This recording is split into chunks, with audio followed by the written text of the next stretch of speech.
Okay, good afternoon, everybody. We'll give it another 2 minutes to rate. In the meantime, I would absolutely love to hear where you're from, what key questions you might have as well. Please put them in the chat. After all, this is your webinar. We are officially kicking this off in about 1 minute. In the meantime, you should be able to see subtitles to maximize access to this webinar.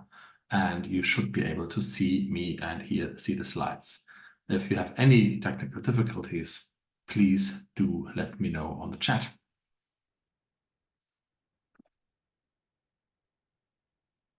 Hello, Jafar. I hear you are from Bangladesh. I've worked a lot there. I hope you are well. So it must be the morning there.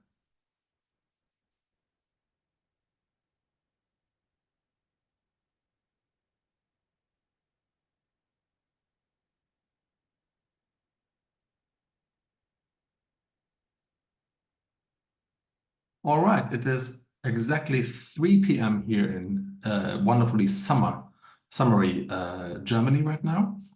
Hello, Emmanuel from Caritas Ghana. Nice to see you there as well. People are still coming in, but we are starting it off on time. Bit of housekeeping. As usual, this webinar is recorded. The recording will be sent out to you later. So there's no need to frantically take notes. I'm really pleased to see people from Bangladesh, Ghana, UK, Cape Town, South Africa, Nairobi, where I'm next week, by the way. So when we meet there, the US, Australia, Jakarta, Manila, Philippines. So yeah, pretty much all around the world. That's fantastic to see. Thank you so much. Please do help me out. This is your webinar. We're doing these webinars about every 2-3 weeks because our mission is to build better NGOs. I firmly believe that if we want to make progress towards the SDGs, we need strong, well-funded, well-managed NGOs. So this is you. You're doing the work. And therefore, these webinars are designed to inspire, to transfer a little bit of knowledge, to inspire for action and see how things can be done differently. But that means we need your questions. So if you have any questions, please help me out and put them in the Q&A or F&A, depending on which language setting you have, box at the bottom. Today I'm alone because my colleague Ellie and Jules are currently otherwise engaged, and therefore I need to handle the Q&As at the same time. So please help me out by putting questions in the Q&A, because in the chat I would probably oversee them there. I want to welcome everybody who just said hello on the general chat, from Cape Town to Bangladesh to the US. As I said, wonderful to see you. If any one of you is in Nairobi next week and is joining us, or still wants to join us for the 3-4 day in-person proposal writing training, please reach out to me after this so we can quickly get you on that. Good. Today, sorry, this is us. You probably know MZN. We are a social enterprise working with staff in all these countries shown here. And we're basically a nonprofit for nonprofits, here to secure funds, build smarter strategies, and build higher performing nonprofit organizations. Our business strategy, unlike that of a commercial unit, is actually to become cheaper over time and to give NGOs and impact organizations the advice and the knowledge and the resources they need in order to help their communities, their country, their continent. And therefore, we become cheaper over time. So as we build up services, we make them cheaper over time and eventually free. And with in-person training, for our partners, that's free already. We've just launched an online training literally this week, very exciting. So to make it less tied to a location and a lot cheaper as well. So instead of the usual, £1,000, €1,000 training, you can get that for 400 or something like this. So that's available online to you now as well. And then that will become cheaper over the next 10 years as we recuperate our investment. Today, we want to start about, what funding, how do we actually do a sustainable funding? So this is not a webinar about a particular donor or a particular proposal writing or particular budgetary issues. This is about setting out a clear funding strategy. And the clear funding strategy is absolutely necessary, because I've seen so many organizations who are great at business development in terms of proposal writing and finding bids to go for, but they don't really play to their advantage, and they keep failing, or they keep not achieve the higher value ones because there's no underlying strategy there. So it's a little bit like they're too busy to use the wheel, and so they keep carrying those stones all the time. And a CEO at a sprint workshop we've done 2 years ago now has summarized it up in this, better than I could ever, in this beautiful statement. And he kind of said, no, we're clear now that there are 4 value drivers ultimately who determine our success and impact, and there are only 4. The funding strategy needs to rest on these 4 things, and we build on the same measures. And I thought that was a wonderful quote that I wanted to pass on. And if you lean back out of the rat race for 1 second, out of the hunt for the next proposal, then it probably makes intuitive sense that you can ask yourself, what is our value? And the key value driver here to most organizations is obviously their results. Clearly. Do you provide an impact? You know, most organizations actually do. If they communicate it right, that's a whole different other matter. Are they actually efficient? And to what degree are they efficient? I'm sure there are areas where we could be more efficient. I'm sure there are areas where you're pretty good at. And again, do we communicate it right?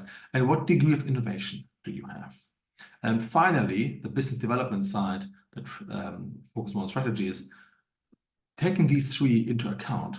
What donors and what donor service should we be targeting? You know, what donor service do we provide? What donors should we be targeting? Who is naturally more inclined to work with us as a donor? That could be an institutional donor, a foundation, or an impact investor. And books and entire libraries have been written about business development, proposal writing, and fundraising for NGOs. But ultimately, it comes down to 4 things. And if we rest a strategy clearly on identifying and communicating these 4 things, then I think we are a decent step ahead. And that is almost the most important message of today, although we'll dive into the various ones a bit more. Good. So how do we get there? And I don't want to leave you with a concept that looks nice, but I also want to provide some pragmatic advice. And we've broken it down to these 3 critical steps. Number 1, looking in, looking around, and looking ahead. Sort of makes intuitive sense. Hopefully that's an easy way for you to remember it as well.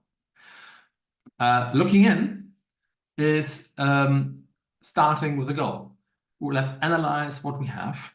Where do we lack funding? Because usually funding isn't just a general lack, but a specific country, specific themes, areas, or activities where we lack funding. Core activities, for example, is often a big issue, core funding, unrestricted. So that drives the question, what type of funding applications are we actually successful with, and what do we need we could add here as well? And then lastly, the last 2 things is, you know, what capacities do we have? So looking inwards into our own organization, saying, what do we work with? How many good proposal writers do we have? How do we identify bids? What relationships do we have? Do we have the right tools? Do we have the right knowledge, the right skills? And then setting out the strengths and weaknesses of that. We usually do that in a workshop when we work with our end-to-end partners.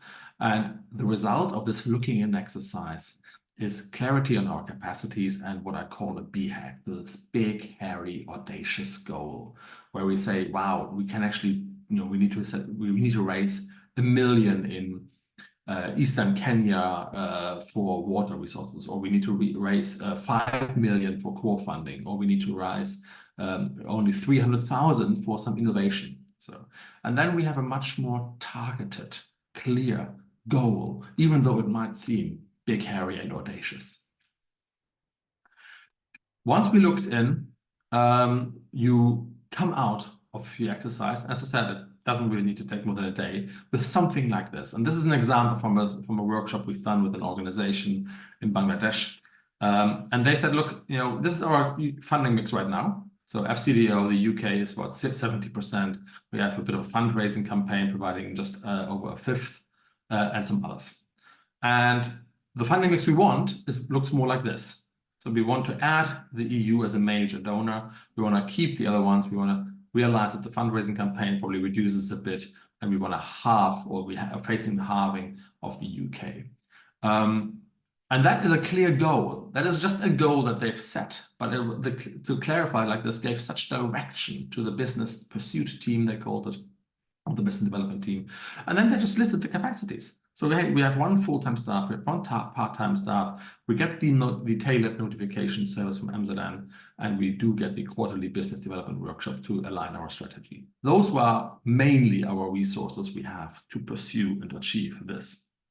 And that sounds very simple, but I think simplicity is hard to achieve here, and simplicity is the key strategy as well. Being very clear what funding we like from whom. Now, we haven't talked about what funding just yet, so we'll do that, but please, again, if you've got a question about this particular slide or what I presented so far, please put it on the Q&A. Cool. We then move on from looking into looking around. So we're taking our look outside. What do we need? What's available? Having a look around means, what is our current donor audience? You know, who do we share an audience with? i.e., who's our competitor? Also, who can we partner with? So asking the simple question about who else do our donors in our area and in our country, so I mean thematic area and country, who else do they partner with, would do they fund, would give us a chance to develop consortia or learn from the competition. What funding do we actually need ideally? Unrestricted, restricted, in form of grants, investments, in whichever way, commercial contracts, impact bonds. What sort of funding do we actually need? How much do we actually need? How much can we actually do? And what are our competitive factors? This is five, no, not a conclusive list, but it's 5 important questions of looking around and setting yourself and pinpointing yourself in what is effectively a market. Saying, okay, well, we looked inwards, now we know where we stand. So imagine it's a bit like a boat. I'm from Hamburg, it's a maritime city with a big harbor. So we use boat references a lot, but you're not just looking into what your boat can do. This is a look in, but you're looking around saying, where relative to other boats in the sea do we sit? And I think that you can expand that list depending how much time and energy you have to invest into this exercise. The more, the better, I think, goes here. But that provides you a very realistic, critical view of where we actually sit. So this, I've presented before in other webinars, is a useful and funny looking slide. Again, you get the slides after the webinar. And here they ask themselves, look, well, let's ask ourselves what funding we really need. So that's a sort of looking in, looking around exercise. How much flexibility do we need? What cost of recovery, what profitability do we need? You know, how much work are we happy to invest in securing the funding, managing the funding? Oh, I'm sorry. Managing the funding, and do we need a recurring or repeating funding stream? And then they listed these sort of grants and income sources they can get, from a grant to a service contract, an income generating activity, a fundraising campaign.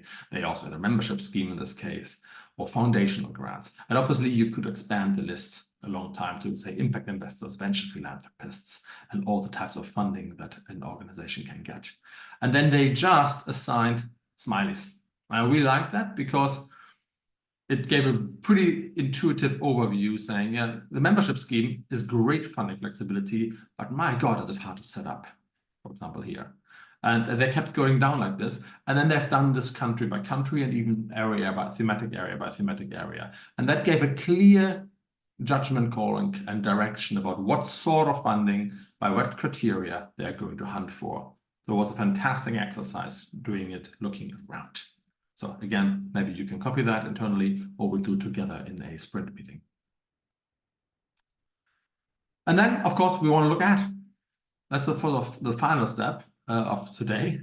We want to identify the right donor. So maybe we need to create or buy a donor map. Increasingly, you can buy the donor maps off our website, for example. As per Monday, we've launched our first women and gender equality donor map. You can find online. So if you work in that area, you can just download it there. You can score them against the likelihood of success. So take that donor map, for example, you've downloaded, score it against the likelihood of success and your funding preference from step 2. Start looking out for calls from these particular donors in these particular themes and have a much more targeted approach in response. Because I'm already running over time, these webinars should take only half an hour, and I want to leave lots of space for your questions.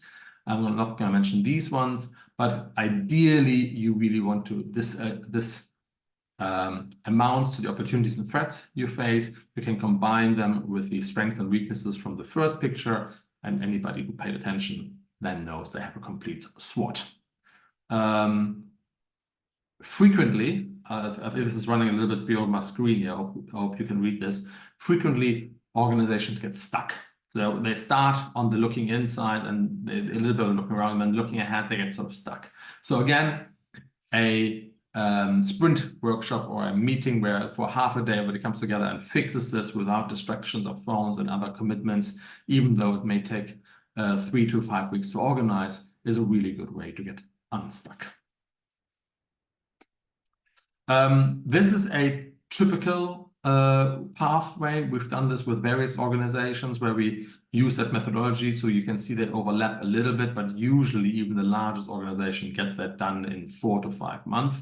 The smaller you are, the clearer and the simpler it gets. But even for the multi-country, multi-mandated organizations, we've done this in under half a year. So this needn't be a huge exercise, and I promise you it's definitely worth it.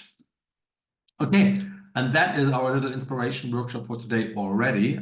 Please put questions on there. I've got a couple of announcements left.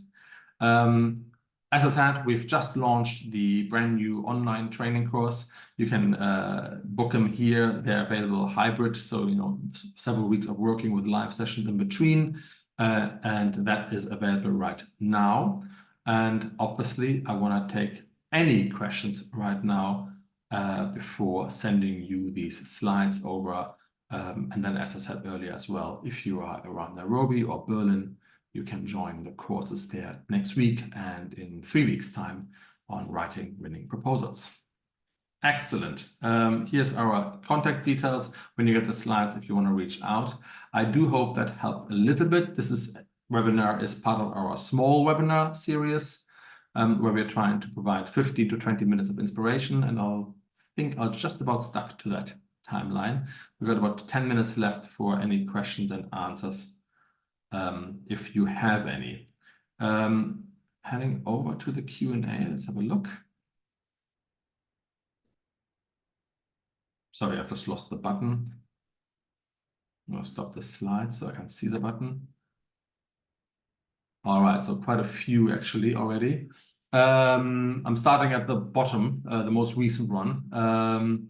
Someone has asked, can you speak to balancing project design with donor agendas and how that project is understood internally with a small NGO? That's a great question. I'd love to hear from which organization you're writing there, from which vantage point you are doing this. The project design with donor agenda, I should immediately say that we should never design a project just to be donor-led, of course. The donor have an agenda as well. Donors are very keen about pushing their point forward, rightly so, I would say. And donors invest a lot of time in researching the areas across their intervention portfolio in order to advance particular points in their project. That should match to a large degree what you do anyway. If it doesn't, then I think you can save yourself writing that proposal. But that should be part of your looking around. You remember that middle slide? I don't want to pull it up right now again, where we said, look, let's absolutely find out what our competencies and our values and our grassroots network and our strength overlap with what the donor wants. You'll be surprised there's going to be definitely an overlap with various donors. You might find some new donors doing that exercise. And then particularly targeting those will actually result in a higher success rate, simply because you value your matches there. Hopefully that makes sense. If you have another question on that, or if I misunderstood your question, then please feel free to put it in again. The one after that, Peter asked, how do I get the training online? Can I send you my proposal for you? Peter, you can just sign for it up online. I'll send the link or my colleague will send the link to the sign up on our website right now. But if you go to the Amsterdam website, look for training and online training, you can see it there already and register at any time. And then someone asked, I'm again going for the most recent one, whether the pipeline takes time. What would you advise when capacity is limited in terms of fundraisers, particularly if the organization has a culture of sending applications to call for proposals? Okay, that's a great question again. Yes, I keep coming across this over and over again, where organizations say, hey, this looking in, looking around, looking ahead, that's great planning, that's fantastic strategy, that's good advice, we agree, but we don't have time. And to me, this feels a little bit like having invented the wheel, but being too busy to use it. It's so much easier with that. So there is the eternal conflict between what is important and what is urgent. And the simple fact is that it may be worthwhile foregoing 1 or 2 calls and deadlines and doing this exercise properly in order to achieve a much higher win rate and a much more better alignment with the donor 2-3 months down the line. That is certainly an exercise that's going to pay off. We've done this with, got hundreds of NGOs by now since 2012. And every single time it has evolved into a more targeted, more polished approach. And working with donors directly, I can tell you as well, when you receive the bid and the proposal from an organization, and you can say that you can immediately see if they really done the thinking or if this is just an opportunistic pitch. I'm not saying the opportunistic pitch is bad per se, but its chances of success are just much lower. And also, even worse, you might find yourself with a lot of restricted funding in one country, in one area, and nothing else.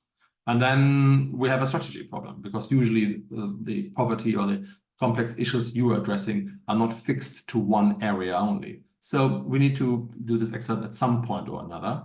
The earlier you do it, the better. And again, if you need help with that, we're here for you, and the costs aren't prohibitive. It's really quite a basic, straightforward, intuitively understandable exercise.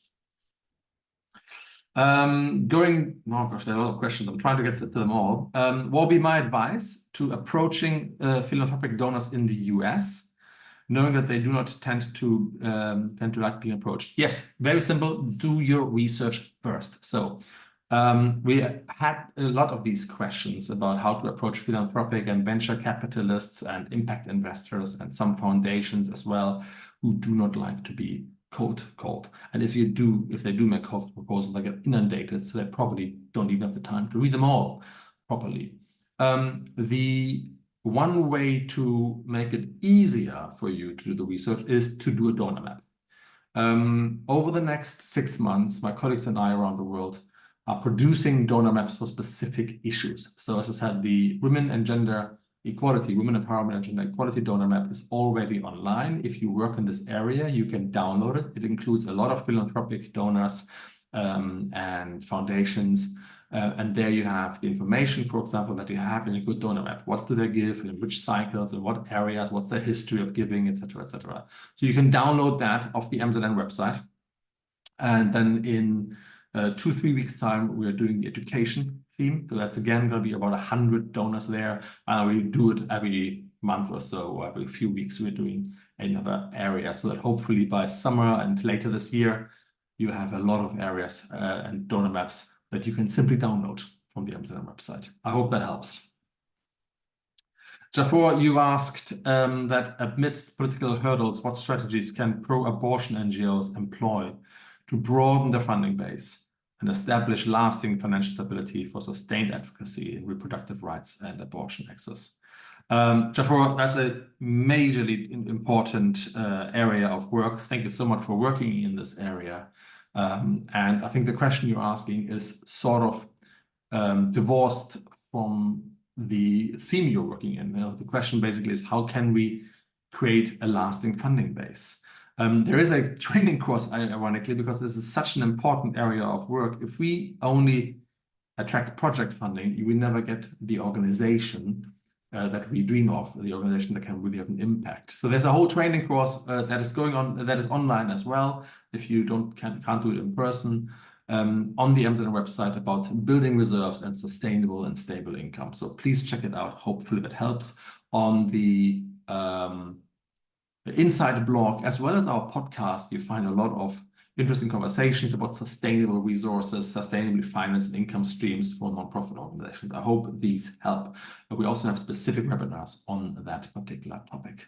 So I can point to those directions. Therefore, hopefully that helps, because doing it in here is would probably be a bit too much. Janet Wagton, you asked, how would you respond to growing inequality and unemployment globally, money being channeled into fewer and fewer high net worth individual hands? What strategy can the nonprofit sector take to counter this for the future? Janet, the world is a very unequal place. That doesn't need saying. I hear your sentiment there. I wholeheartedly agree. The money has a way of attracting more money. There is absolutely that. The NGO sector suffers from a massive change in the funding landscape. On the one hand, grants and traditional funding streams are being cut. France has cut its funding recently. Germany has slightly reduced its funding. The UK has cut it massively as well. So these traditional grants and institutional donors have reduced their funding. But I think what we also have to realize that overall funding for development and aid has actually increased. It just moved not to grants, but it has moved to service contracts and financial products like impact investors. So I think there is a great shift happening right now where some organizations recognize that they need to fund their mission very differently than what they're used to. And some who don't have it on the radar or have it on the radar are unable to do anything about it. If you do these exercises that I just recommended, this looking around step will definitely identify where the funding actually is. And then if we are not too scared to ask ourselves the hard questions like, ooh, you know what, the funding we have on grants, even though we're built for that, that is not really increasing. But we need to change our funding model, maybe towards something radically different. Maybe we need to set up a social enterprise in addition to or instead of. If you're not afraid of these big and scary conclusions after you've done the looking around exercise, then I am certain that we can get to very interesting places where funding can not only be sustainable, but actually be enough in many areas, not all of them, to fund our mission sufficiently. I think that shift is much bigger than we usually assume is the case. Janet, hopefully that helps a bit. If not, please reach out. My email address, I'm gonna put it on the chat as well if you want to have it. If you want to reach out today, because I realize that the slides will only be sent to you tomorrow or so. So here's my email address. It's in the chat right now. And if you have an urgent question, please reach out today. Good. I think I got time for 2 more questions. Someone has asked, when we do this mapping exercise, are there more INGOs or local NGOs or both? Absolutely for both. Obviously, for an INGO, you may want to break it down by country or by theme. So if you have a multi-country and multi-mandate organization, the proper donor map should address both. So let's have a look at Kenya water and Indonesia advocacy, for example, if you do both in your organization for an INGO. So in a way, for the local or national organizations, this is a little easier and a little bit more targeted. If you work in one area in, say, Nepal, on health, for example, and that is the mapping you do. And again, doing this mapping there's a whole webinar, by the way, on how to do a donor map on MZN. You'll find it on the website under the Insight blog. But the good start would be just to download one of the donor lists we are producing and then complement it with the ones you know. I think that will save you days and days of work. Janet has said, thank you, Christian, very reassuring. That's very kind, Janet. I hope it actually helps. And I appreciate that the answer to my question that the money in the movement is shifting away from its traditional funding models. It may be reassuring, but it's also a big change that not every NGO is going to succeed with. I got 1 minute left, so I am taking one more question. Someone has asked, are you doing any regional mapping? Interested to know if you have anything from Latin America. Yes, we do. So our mappings are thematic for a start. So they go by advocacy, I said, gender balance. Now we do education, and they're global, absolutely global. You can then filter by country on the donor map, so that you end up with 20 to 100 organizations and foundations and philanthropists and stuff on there that is there. What's also there, what I didn't mention, is there are events listed in your thematic area, which you can again filter by location on where to engage with donors, because that's really important. You can't just send bits, we need to engage and co-create with these donors. So we listed out, for example, on the donor list that you can download now, we listed out the events that all to do with gender balance and women empowerment there. And then there's commentary about how to impact investors as well. So it's a bit more than a donor map, actually. If you have a topic or region that you really would like us to do a donor map on, please let me know. Amsterdam is a social enterprise. We are here to build and to help build the people who do the really important work, which is you. So please, by all means, let us know. If you let us know, we can do it. Great. It is 15:31 here in sunny Germany. That is my time, and I've been warned by my colleagues to stick to it, so I shall heed their advice. Thank you so much for being here, so many of you, and to ask so active questions. Those of you who asked questions that I didn't get your answers, I will download them tomorrow and answer them by email, reach out to you. If your email has been recorded as part of the sign up, that should be done. Thank you, everybody. And for those of you who do have a day off tomorrow, so I wish you a wonderful bank holiday. And for those of you who may be in Nairobi next week or in Berlin in 4 weeks' time, please come and see the MZN course on proposal writing there. And everybody else, please stay healthy and happy. Thank you very much. Bye-bye.